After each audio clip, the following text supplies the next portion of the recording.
Boxing update tayo mga bro, pero bago ang lahat huwag mong kalimutang mag-subscribe at i-like at i-click ang notification bell button para laging updated sa ating mga video. Mga bro, isang linggo na lang ay lalaban na si Manny Pacquiao kontra ni Mexican Mario Barrios para sa WBC welterweight division, na kung saan didipinsahan ni Mario Barrios ang kanyang titulo. At sa araw na iyon, meron ding 4 na Pinoy ang nasa undercard nito. Walang iba kundi si Mark Magsayo versus George Mata in 10 round super featherweight division. Ymer Marcial versus Bernard Joseph in 8 rounds middleweight match up. At habang usap-usapan naman itong si Jerwin Ancajas at anak ni Manny Pacquiao na si Jimwell Pacquiao.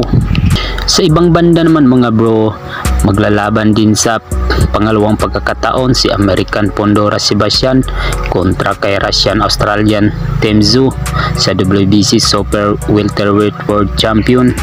Matatandaan natin mga bro, naglalaban na ang dalawa noong March 30, 2024 na kung saan nanalo si Pondora via unanimous decision sa junior middleweight titles. Matatandaan natin dati mga bro na madugo ang kanilang labanan na kung saan pabor kay Pondora ang isang judge kaya siya nanalo.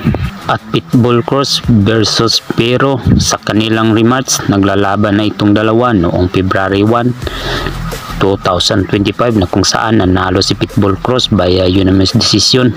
At ngayong July 19 ay muling maglalaban ang dalawa at kung saan ang mananalo will become the WBC Interim Super Lightweight World Champion. At sa kabila naman mga bro, lalaban din itong 2 Division World Champion Brandon Figueroa kontra kay Gonzales in a featherweight division. Matatandaan natin mga bro, ay nagkaharap na ito dati ni Mark Magsayo itong si Brandon Figueroa noong March 4, 2023 at nanalo si Brandon Figueroa sa kanilang laban. At ngayong July 19 ay magkasama pa itong dalawa sa undercard ni Manny Pacquiao versus Mario Barrios. Habang sa isang banda po mga bro, talo po si Edgar Berlanga kontra kay Siras. Matandaan po natin mga bro na itong si Edgar Berlanga ay sobrang angas sa kanyang conference nung ikinaharap niya si Oscar De La Hoya, pero pagdating sa laban wala itong ibubuga. Natalo ito via 5 rounds TKO.